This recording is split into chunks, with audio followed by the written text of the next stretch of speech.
Doctor Petro, ¿cómo es su propuesta de financiar la ayuda a empresarios, a colombianos en crisis por cuenta del COVID, de la pandemia, financiar con impresión, con billetes nuevos del Banco de la República?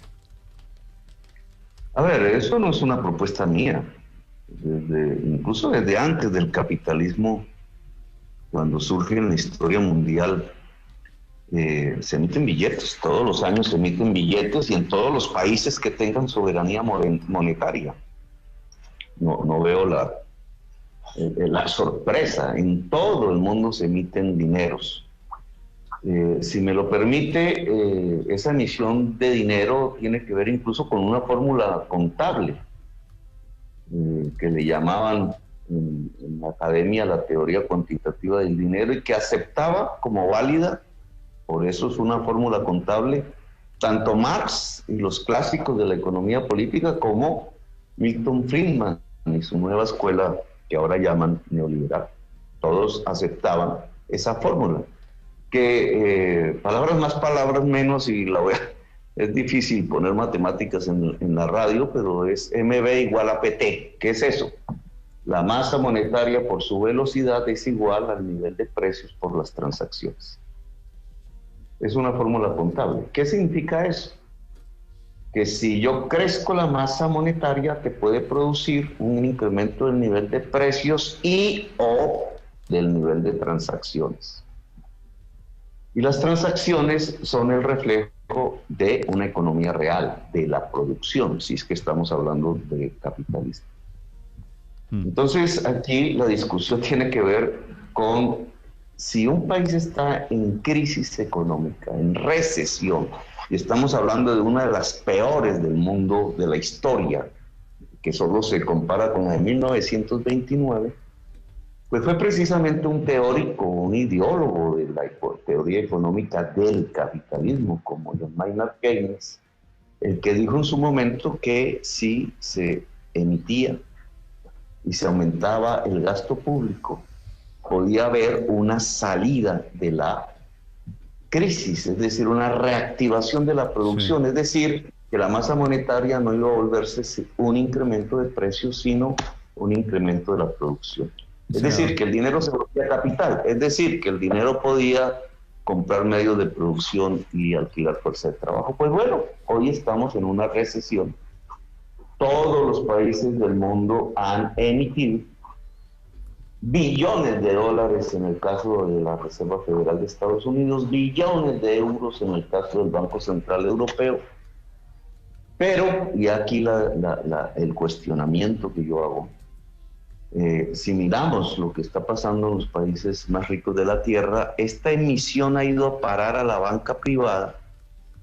La banca privada la ha prestado a sus grandes clientes y los grandes clientes han jugado en la bolsa disparándolas de tal manera que lo que ha crecido no es la producción, sino el valor en bolsa de las empresas. Senador, es decir, la riqueza de 10 personas. Yo lo que propongo, porque algo similar ha pasado en Colombia, es que en lugar de hacer ese juego especulativo, esas emisiones que ya se hicieron en Colombia, 40 billones de pesos el año pasado, vayan en primer lugar vía el Estado, a través de un crédito del Banco de la República al Estado, hacia la pequeña y mediana empresa en Colombia para sostener la mayor parte del empleo del país y a las familias de la economía informal. Senador, déjeme hacerle una pregunta sobre eso. Esa clase de propuestas suena perfecta en el papel, en la teoría, pero usted, que es economista, estudió también que hay que emitir plata con respaldo. Eso es una diferencia clave para entender cuáles son los riesgos de la emisión. Si se emite plata sin respaldo, pues eso es un crecimiento artificial de la economía. Poner más plata circulante en la calle es el riesgo, dicen sus colegas economistas, el riesgo es la inflación, que quiere decir sería peor el remedio que la enfermedad. ¿Esa advertencia a usted cómo le suena? Primero hay que explicar qué es eso de respaldo, porque antes se emitía plata con el respaldo en el oro, eso ya no existe en el mundo. Ya hoy se emite dinero sin el respaldo en el oro. Ahora, si lo que me están hablando es de emitir dinero con el respaldo de la producción, que volvemos al punto inicial de esta entrevista, pues es cierto. Y aquí es donde viene la discusión. ¿Se emite para qué? Para que haya más producción. Esa es la idea. Y por eso me parece pertinente que en lugar de emitir como se está haciendo en Colombia, porque ya se hizo 40 billones de pesos el año pasado, como un crédito del Banco de la República a la banca privada para que ésta preste a sus grandes clientes, que lo que hicieron fue no aumentar la producción, sino subir los valores en bolsa o prestarle al Estado con una intermediación. Vía crédito al Estado se le entrega a la pequeña y mediana empresa. ¿Para qué? Para que aumente la producción. Y ese es el verdadero respaldo de una emisión. El dinero en sí mismo no genera riqueza, lo que genera riqueza es el trabajo. Y por eso, si la emisión del dinero va a crear trabajo o a mantenerlo, que es lo que necesitamos urgentemente en Colombia, esa es una misión perfectamente respaldada. Senador Petro, pero lo cierto es que el gobierno ya ha emitido mucho dinero, lo hizo a través de compras de test por parte del Banco de la República en marzo del año pasado, y lo hizo también trayendo el desembolso del crédito de $5.000 millones del Fondo Monetario. ¿Por qué cree usted que seguir emitiendo va a ser, por ejemplo, la diferencia en cuestiones de empleo, cosa que no se ha visto hasta el momento, o va a terminar ayudando a mover, como usted dice, la producción del país, cuando lo que podría generar es todo lo contrario, una pérdida de confianza en el peso, ahora que hay 84 billones de pesos de deuda pública en manos de extranjeros, que si se van y se asustan, pues entonces eso sí podría disparar la tasa de cambio y generar una inflación que ahí sí mataría el ingreso de los pobres. ¿Qué le hace usted pensar que ya esas emisiones que ha hecho el gobierno no han sido suficientes y que se necesita hacer más y que pueden además tener unos efectos distintos a los que hemos visto? Porque todos los años hay que emitir. Llevamos décadas emitiendo todos los años. Digamos, ese no es el problema. El problema es para quién se emite. Y esa es la discusión. Todos los años se está emitiendo. Este año habrá que emitir dinero. Claro, pero usted está proponiendo emisiones claro, periódicas, emisiones mensuales de 15 billones de pesos. Bueno, entonces la idea es para quién se emite, ¿no? Pues en los últimos 3 meses del año pasado se emitieron 40 billones de pesos, que da más un aproximado de 13 billones por mes. No estamos hablando aquí de una circunstancia traída de los cabellos. Y vuelvo al tema, ¿para quién se está emitiendo el dinero en Colombia? Para no hablar de otros países del mundo.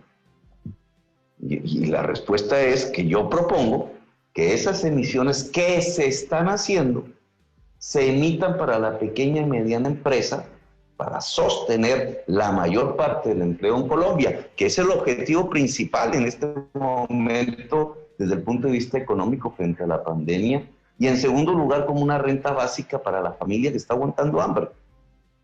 Estos dineros que llegan por esa vía, pequeña, mediana empresa, trabajador de esas empresas y familia que está aguantando hambre, retornan al sistema financiero, porque ¿qué hacen los trabajadores y qué hacen las familias con el dinero? Comprar. Al comprar están aumentando transacciones y volvemos al principio de la entrevista, es decir, están aumentando la producción. Y por eso no se van a el aumento de precios. Por eso los 40 billones de pesos que se emitieron en los 3 meses finales del año pasado no se volvió una inflación, como dirían pues mis interrogadores, no se volvió una emisión, no se volvió una mayor inflación. Sus ¿Por qué? Estamos en recesión. Y cuando una economía está en recesión, la emisión monetaria no necesariamente se convierte en un incremento de precios. Doctor Petro, los países que han emitido y que han emitido grande en América Latina, Argentina o Venezuela en épocas de crisis, no son prueba de que la emisión no es la varita mágica para acabar con la pobreza o para atender las crisis económicas? A ver, en América el país que más dinero ha emitido se llama Estados Unidos. 9 billones de dólares. el año pasado. Si estudiamos ese caso, ¿para dónde se fue esa emisión, gobierno de Trump del año pasado? Se fue a la banca privada norteamericana y de allí como créditos a los grandes capitales clientes de esa banca y de allí a un disparo sin precedentes del Bitcoin y de la bolsa de valores de Wall Street. Es decir, se volvió una inflación de precios, pero de las acciones. Y eso acrecentó el valor de las acciones, por tanto, de las empresas, a pesar de que las empresas veían disminuir utilidades, producción y empleo. ¿Quiénes se beneficiaron? Por los dueños de esas acciones, los hombres más ricos del mundo. Se puede revisar toda la literatura económica del Financial Times y de otros.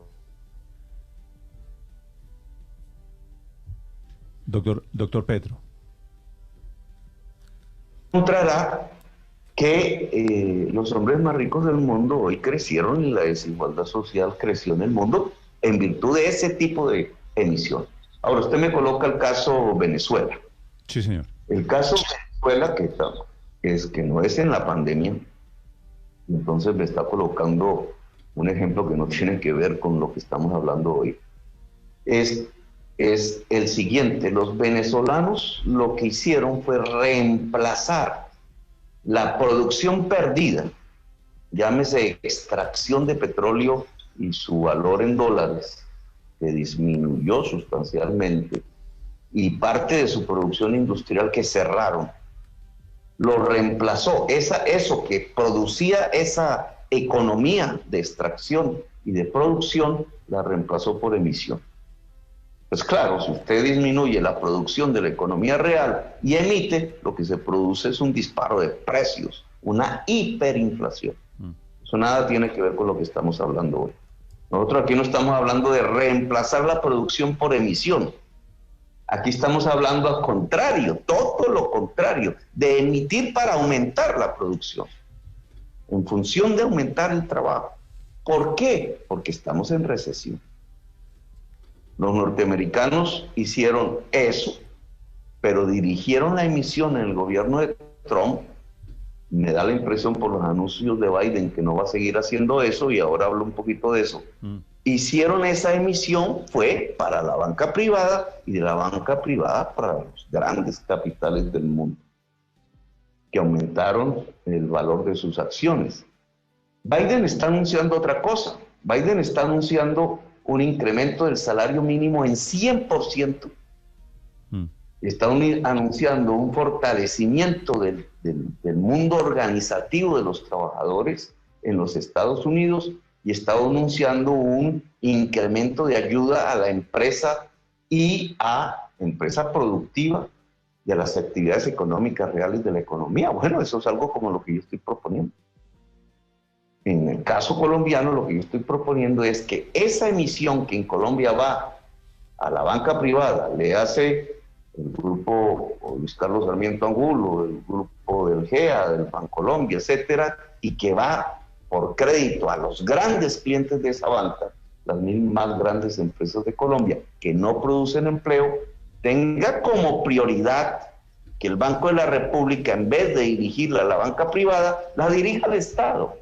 Y el Estado a dos grandes programas: el subsidio de nómina 100% de la pequeña y mediana empresa, que es producción y trabajo directamente, y la renta básica a las familias de la economía informal, para que puedan tener el consumo básico de subsistencia en tiempos de cuarentena. Yo no estoy hablando de un mecanismo permanente, estoy hablando de un mecanismo transitorio en tiempos de cuarentena, para poder precisamente tener desde el punto de vista económico garantías de sobrevivencia de la sociedad, del empleo y de, por tanto, las posibilidades de control de la enfermedad, que es el objetivo final de estas políticas. A propósito, senador Petro, que usted menciona a Biden, que he visto la comparación de su programa económico con el del nuevo presidente de Estados Unidos, ¿usted realmente se siente el Biden colombiano?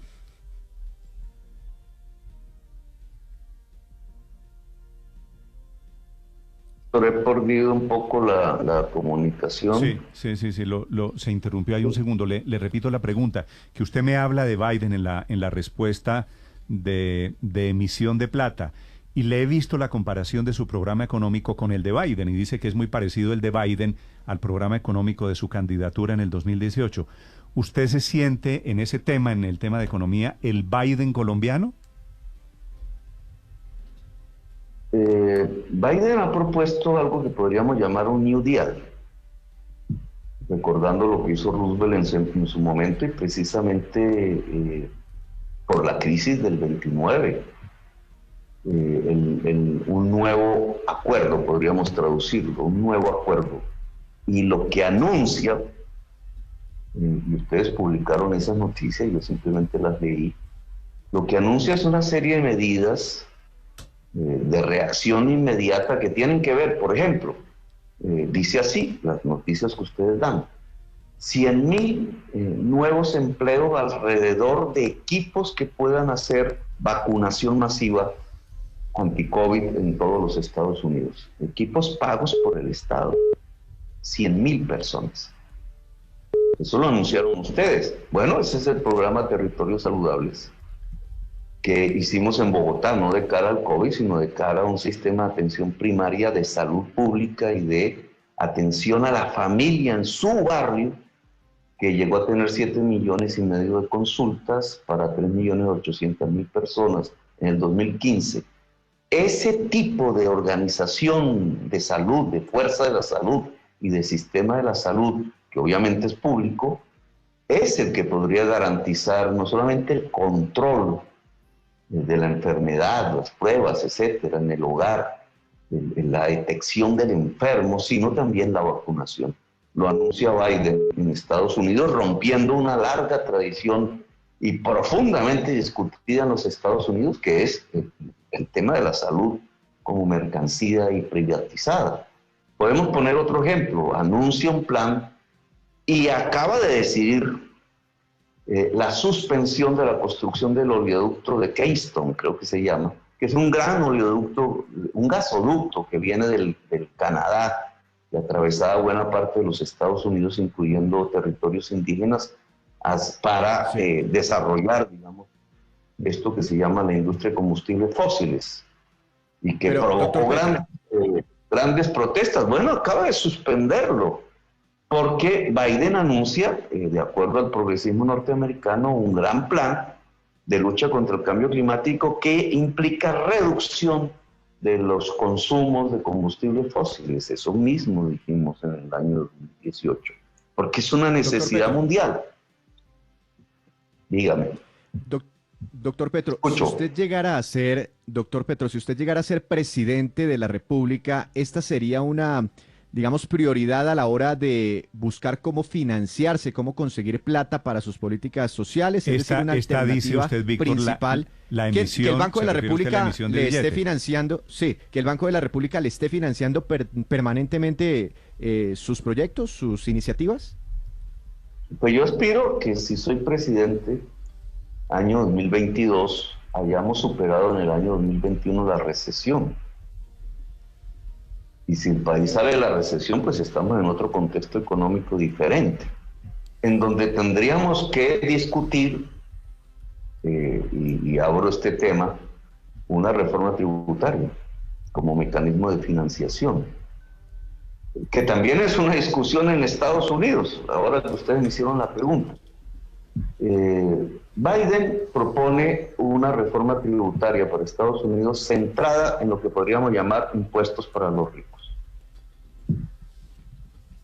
El gobierno Duque está dando muestras de querer una reforma tributaria para el año 2021 centrada en el incremento del IVA a la canasta básica familiar, que significa clases medias y trabajadores. Lo contrario. Nosotros lo que propondríamos es una reforma tributaria centrada en quitar las exenciones que se pueden llamar impuestos para los ricos, impuestos sobre el capital financiero, utilidades bancarias y sobre la tierra, que siendo fértil está improductiva. Es decir, algo similar a lo que se está planteando en Estados Unidos y muy diferente a lo que está planteando Duque y Uribe para Colombia hoy. Esa es una forma de financiación que tiene además un gran incentivo. Vamos a colocar un ejemplo concreto. Si una empresa tiene unas utilidades X y ahí le cobran un impuesto de renta, no lo voy a subir.